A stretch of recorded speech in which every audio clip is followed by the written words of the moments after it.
Coming up on Network Africa, Senegal's ruling party claims win in the legislative election they held over the weekend.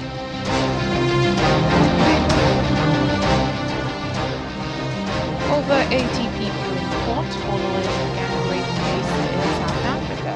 Plus,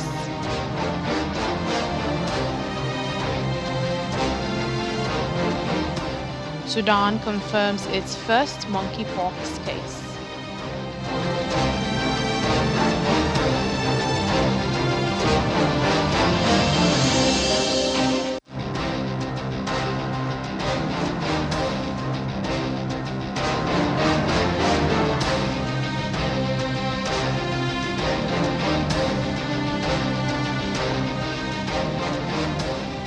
Hello and welcome to the program this week. I'm Layo Olarinde. Well, let's begin today with stories and happenings that made headlines over the weekend.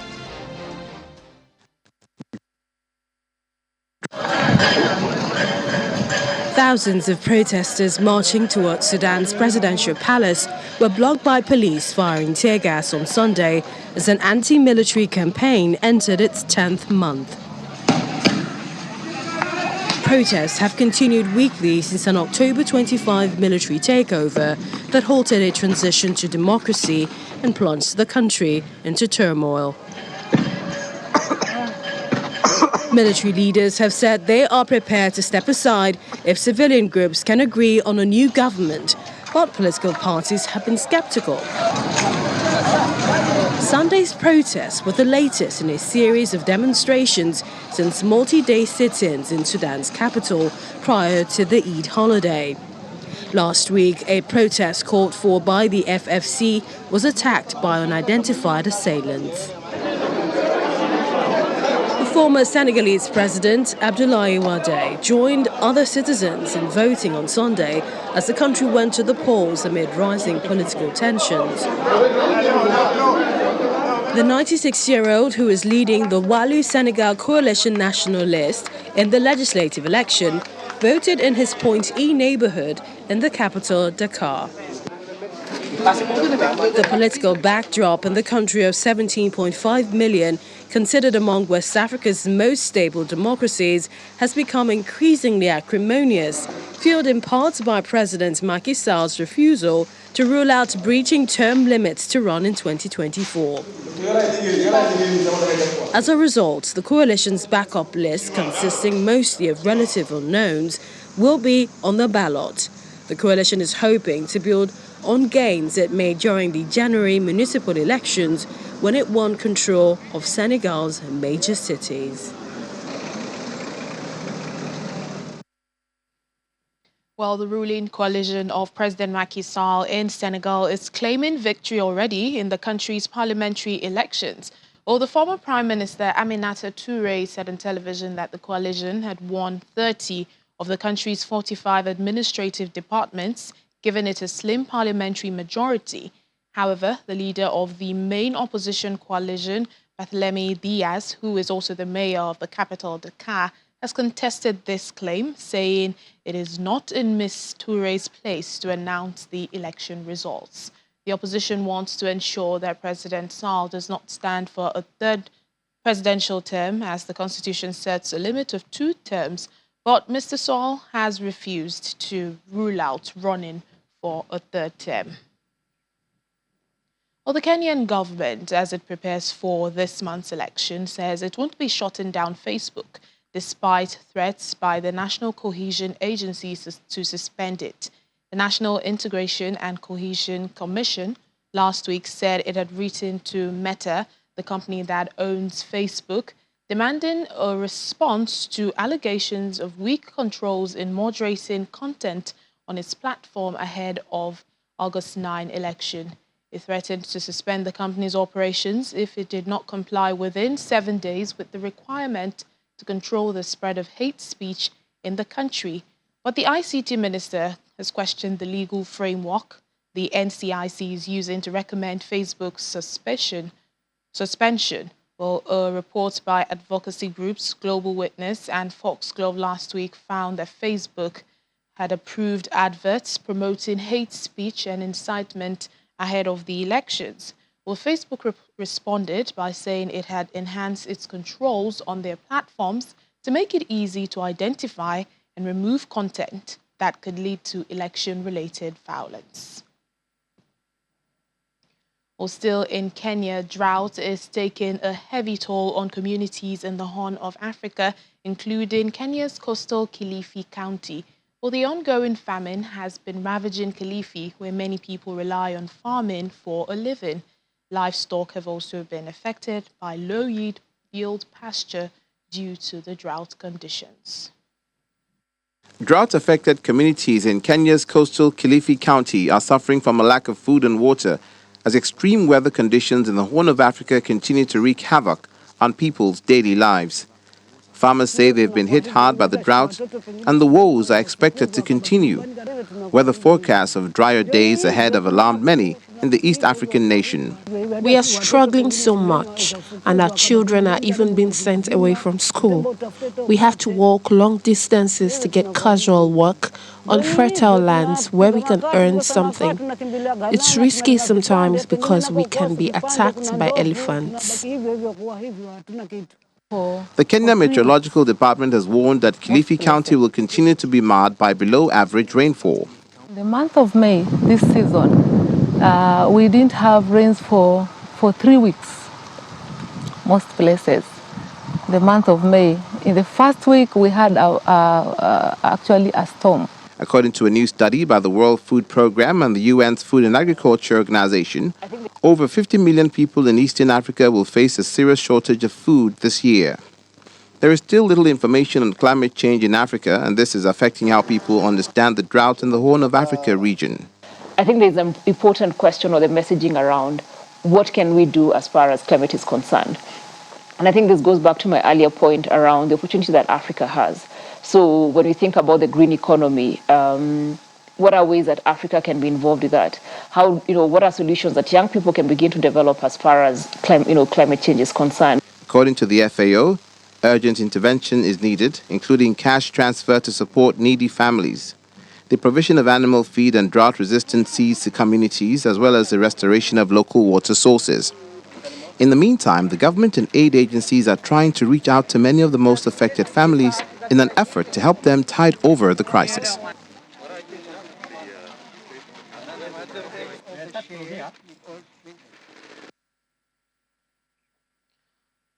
Well, the United Nations in the Democratic Republic of Congo has paid tribute to the peacekeepers that were killed in the country. The UN Under Secretary General for Peace Operations has said the recent deaths of 5 peacekeepers in the eastern part of the country has only strengthened their determination to bring peace to the unstable region. Well, the statement was made earlier today at a base in the city of Goma. That's during the tribute ceremony for the peacekeepers that were killed during anti-UN protests in the east last week. A tribute was also paid to another peacekeeper who died in the country fighting the M23 rebel group. The ceremony comes a day after UN peacekeepers opened fire and killed 2 residents in Kasindi, a town in DR Congo that borders Uganda. Frustration over what residents in the DR Congo see as an inability by the UN peacekeeping force to stop attacks by armed groups in the region has been brewing, erupting into violent protests last week. The protesters attacked 2 UN bases in Goma and in Butembo, where 4 UN peacekeepers were killed.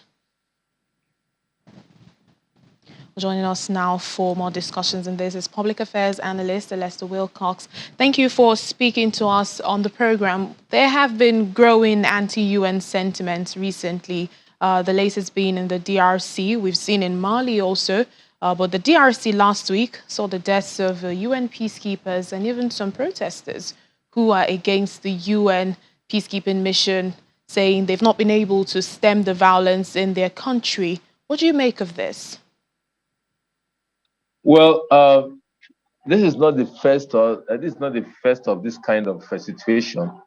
UN peacekeeping mission has always come under attacks of this nature from their host communities, either instigated internally or out of just anger or frustration between the host community and individuals. Again, most times governments too have some hand in this when they think that the peacekeepers are not taking their bidding. So sometimes there's internal strife that is being sometimes occasioned by government and sometimes also out of skirmishes that occurs from the interaction with the day-to-day citizen, just like what happened in the DRO, in the DRC. It's quite sad. Unfortunately, the UN peacekeeping, their operational modalities is different from a conventional war army. They are supposed to keep peace, so they are not supposed to engage in combat, direct combat, except when they are under threat, just like what happened in DRC.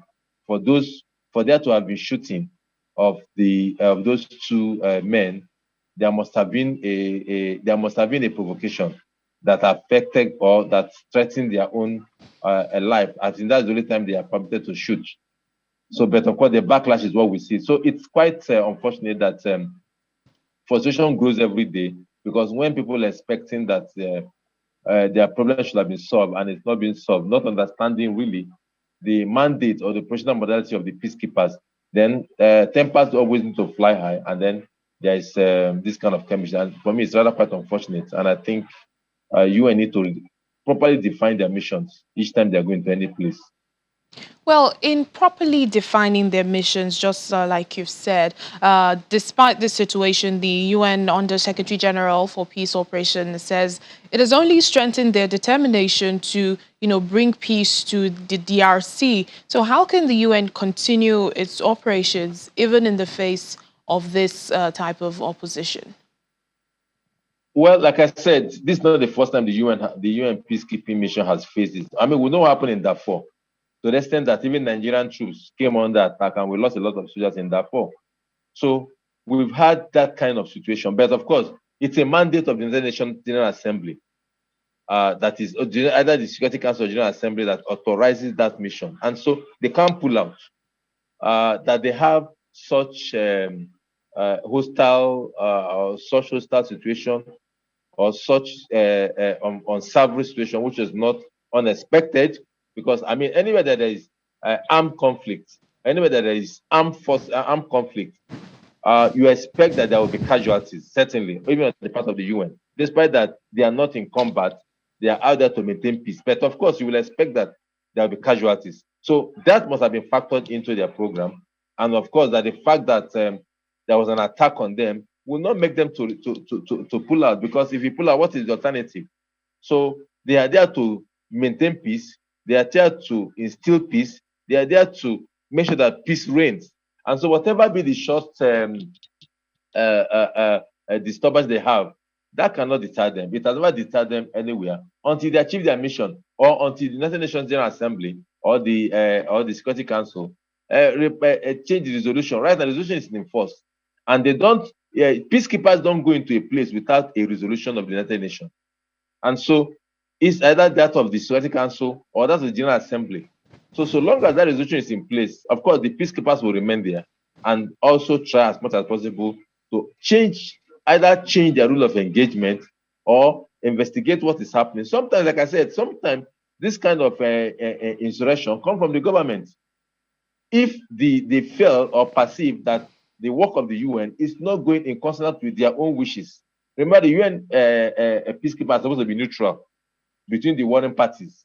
They're not supposed to take sides. But most of them are not. Governments in areas also want to have control over the activity of the peacekeepers. But of course, that again can create an insurrection, and then you look as if it is the UN. But that, like the president has said, it can never be a basis of when they pull out. They don't pull out like that. They say there's a counter resolution ending the mission, or that they've achieved their operational mandates. All right, then. Thank you so much, Public Affairs Analyst Lester Wilcox. Thank you for your thoughts. Thank you very much for having me. It's my pleasure. Thank you. The military government in Mali has accused French President Emmanuel Macron of what it terms as a neo-colonial, paternalistic and condescending attitude. The junta asked Mr. Macron to stop his criticism of the Malian army and stirring ethnic hatred. Well, this follows Mr. Macron's remarks last week during his tour in West Africa that regional states had the responsibility to ensure Malian people can express the sovereignty of the people. Mr. Macron also criticized the deployment of Russian mercenaries in Mali, which the country denies. Bamako also condemned what it called hateful and defamatory remarks, blaming the Malian army of killing civilians during recent operations. It criticizes Mr. Macron for making accusations despite denials by the Malian government. Still ahead on the program. Giving back to his community, Los Angeles Lakers power forward and former refugee returned to his homeland, South Sudan, for the first time since being resettled in the U.S.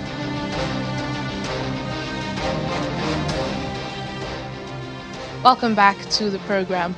Some of the 84 suspects arrested in likely connection with the rape of 8 women have appeared in the Kruger's Drop Magistrate Court today.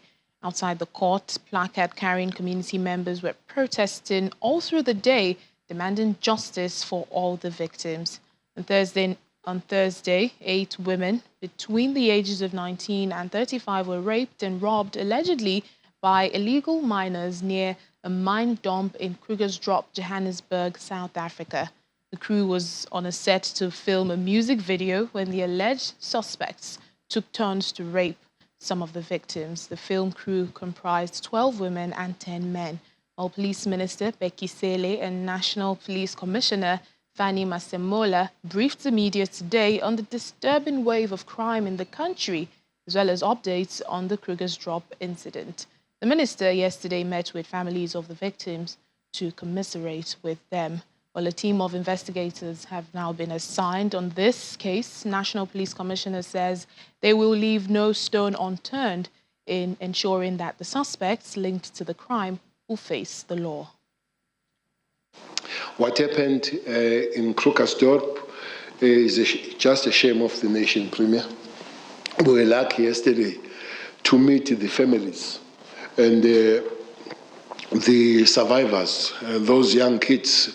You hear the story, you imagine what happened, but when you see those people and you realize that they're not just a story, they are human beings, they are there, they are young, you talk to them, and you realize the destruction, which is not temporal. Some of those destructions are permanent with those kids. When you are giving their names and their individual careers, some of them are artists, are singers, some are young models, people are not just people that are on the street, are people that are really trying to make life better, as you see to them.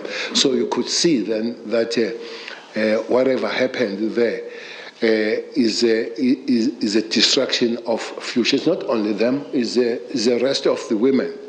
On this note, let me take this opportunity to assure South Africans that the multidisciplinary team of investigators assigned to the West Village incident of multiple rapes of 8 young women, the South African Police Service will leave no stone unturned in ensuring that the suspects are ultimately brought to book. So far, all these 84, 81 that are appearing in court today, they have been found to be illegal in the country. They've been charged for being illegal in the country. And we are working on the investigation to see if some of those will be linked. The investigation will reveal whether they are linked or not linked. That is still on, but for now, they are being charged for being illegal in South Africa. Sudan's health ministry says the country has confirmed its first case of monkeypox. It says the patient is a 16-year-old student from West Darfur State. Well, this comes as the World Health Organization Director General, Dr. Tedros Ghebreyesus, last week declared the monkeypox outbreak a global health emergency.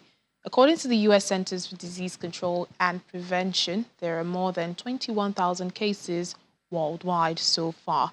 Monkeypox is caused by the monkeypox virus, a member of the same family of viruses as smallpox. Although it is much less severe, and experts say chances of infection are low. It occurs mostly in remote parts of Central and West African countries near tropical rainforests. In the meantime, the World Health Organization is calling for international efforts to contain monkeypox that has now spread to 78 countries. Over 16,000 monkeypox cases have been reported in 78 countries and regions, according to figures released by WHO, which on the 23rd of July declared the outbreak a public health emergency of international concern. WHO spokesperson Margaret Harris cites a much greater increased number of monkeypox cases behind this declaration with the hope to raise awareness on the virus. So, in fact, when the Director General declared this a public health emergency of international concern, the main reason is actually to get the world together to cooperate. And there are different things different countries can do. So, for instance, you mentioned in China, there have not been any reported cases. So you would fall into the category 1 of the countries that we've got recommendations for. And that is to get ready. So really prepare your mechanisms for improving the surveillance, so looking to see if you do have cases, ensuring that your laboratories have got the tests, the PCR tests that can test for this, ensuring that your medical staff, your nursing staff are well trained, understand how to deal with any cases, understand how to recognize any cases, and really, and this is critical, talk to your community, help your community to understand, first of all, that this is something that can be managed, but it can be managed best if people come forward and seek medical care. Los Angeles Lakers power forward and former refugee Wayne Gabriel has visited his homeland, South Sudan, for the first time since being resettled to the U.S. at a young age. Well, during his visit with the UNHCR, that's the UN Refugee Agency, Gabriel met with families and individuals displaced due to floods and conflict in the region. Wayne Gabriel was born in Sudan's capital, Khartoum, in 1997, after his parents fled the civil war in the south. He's back home for the first time since leaving as a little child. For me to come here, it was really eye-opening for me to see how people are really living. I mean, I went to Juba, I got to see how people are living in Juba. I got to visit my family over there, my mom's side, my dad's side, and I got to see how they're living. And, you know, they're struggling without the running water, electricity, different things like that. And then I come over to the camp and I see how they're living at the camp, and it's even harsher, you know, to see how they're living. And it was really eye-opening. And the way they welcomed me and how happy they were to see me, it really touched me. Wayne began playing basketball at a young age and currently plays for the LA Lakers, one of the most successful teams in the history of the NBA. Now 25 years old, Wayne is keen to support the work of UNHCR and harness the power of sports to help those forced to flee build a better future.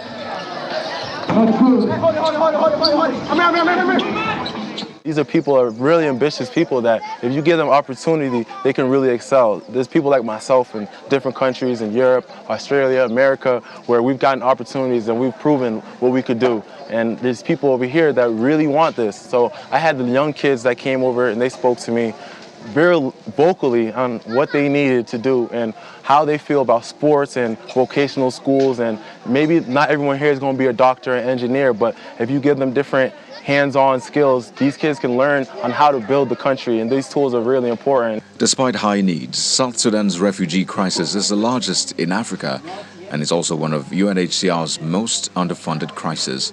Millions are also internally displaced due to conflict and insecurity, as well as flooding and drought driven by climate change. it's my job here to come to call for more help, to bring attention over here. And I understand that I can't do everything by myself, but I can at least bring attention to what's going on over here. For a crisis this large, the largest crisis to be this underfunded, I mean, it's an injustice. Wenyan Gabriel started supporting UNHCR in 2020 by amplifying key campaigns and marking South Sudan's Independence Day as a moment to gather attention for the humanitarian situation in the country. And that's it on the program today. Thank you so much for watching. I'm Layo Olamide.